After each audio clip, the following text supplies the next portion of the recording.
Everyone. The study that I chose looks at the epigenetic factors around addiction of all types, so substance and behavioral addictions. And it proposes an overarching diagnosis of reward deficiency syndrome, which encompasses a lot of disorders, but really just looks at the conditions around addiction itself.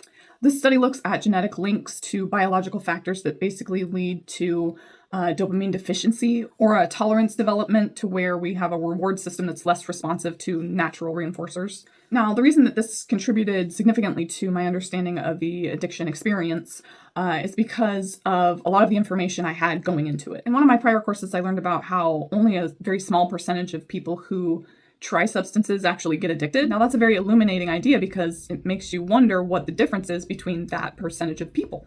I personally have ADHD. I was late diagnosed at age 38, and I have several behavioral addictions, and I know firsthand the craving that comes from a lack of dopamine. I also have seen that be completely eradicated when I've been properly medicated for ADHD. Now, after I was diagnosed, I started learning a lot more about ADHD, and especially through this program, I was learning how prevalent ADHD is in people who have substance use disorders. Now, at some point, I saw a statistic that said somewhere around 25% of people in rehabilitation have ADHD. That actually shocked me because I expected it to be much higher. Because just based on the nature of a dopamine deficiency, it leaves you craving frantically for more. Now, after looking at how narrow the diagnostic criteria is for ADHD in the DSM and how many people are overlooked because they don't fit such a narrow criteria, I feel like this reward deficiency syndrome fits better.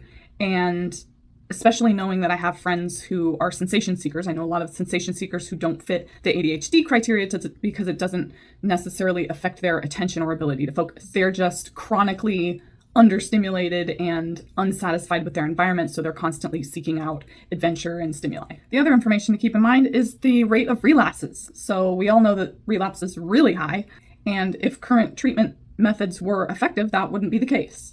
So there is something wrong in what we're doing right now.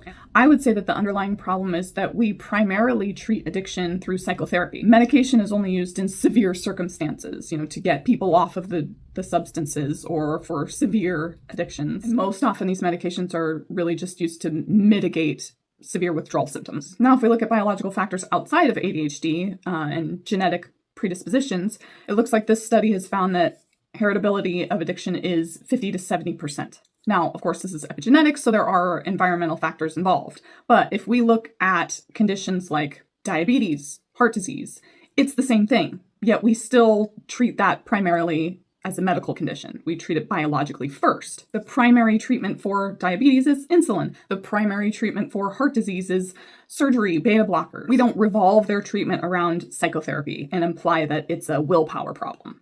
Now, there are lifestyle changes that can improve their condition, like healthy eating and exercise.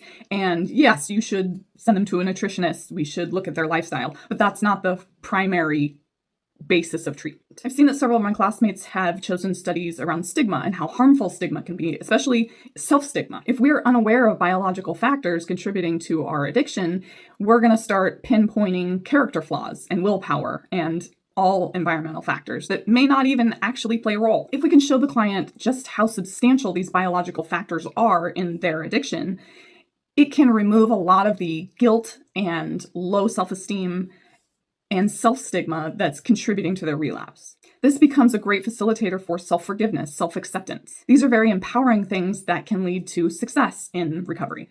We can still help them with psychotherapy, any environmental or psychological contributors, but if we're not helping them by addressing the biological factors first, we're making the hill that they have to climb hundreds of times steeper. Using studies like this and broader diagnoses like reward deficiency syndrome that are based in genetics, we can combat that stigma in the client and in society. And that's going to make our treatment methods much more effective.